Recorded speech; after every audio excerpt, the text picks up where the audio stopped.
ఏం లేదండి. ఇక్కడ వీళ్ళందరూ టార్గెట్ చంద్రబాబు నాయుడు గారు. చంద్రబాబు నాయుడు గారు అధికారంలో లేకపోతే, లేతే ఆ పార్టీ ఉనికిలో లేకపోతే వీళ్ళందరూ నోరు మూసి కూర్చొని అంత శుభ్రం కూర్చొని పందిని కోసి తినేత్తారు, అలా తినేత్తారు రాష్ట్రాలను. అర్థమైందండి?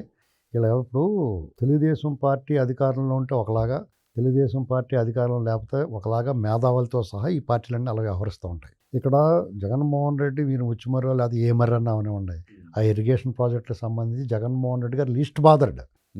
అతనికి ఏదైనా చేయాలన్న ఆలోచనే ఉండదు. మీరు ఊరికే అతను ఎలా చేద్దాం అనుకున్నాడు, వీళ్ళు ఆపారు, వాళ్ళు ఆపారు, ఏం ఉండదండి. ఎవడు చేస్తాడు?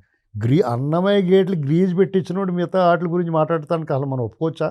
ఏ మేధావి కూడా నువ్వు అన్నమయ్య గేట్లు కొట్టుకుపోయేలా చేసావు, కనీసం గ్రీజ్ పెట్టించలేదు. ఆ ఇసుక వ్యాపారం గురించి నువ్వు మూసి ఉండొచ్చు, తెరిచి ఉండొచ్చు. ఏటే అన్యాయం ఇది? నీ వల్ల కదా 40 మంది అడ్రస్ లేకుండా పోయారు. ఇవాళకి ఆచూకీ లేదు. ఎంతమంది గల్లంతైపోయారు, ఎంతమంది చనిపోయారు, దాని గురించి ఒకడు మాట్లాడు. కనీసం 10 రోజుల దాకా నువ్వు పరిహారం గురించి ఆ పరామర్శ కూడా రాలేదు. వీళ్ళకి ఏం అర్హత ఉందని మాట్లాడడానికి?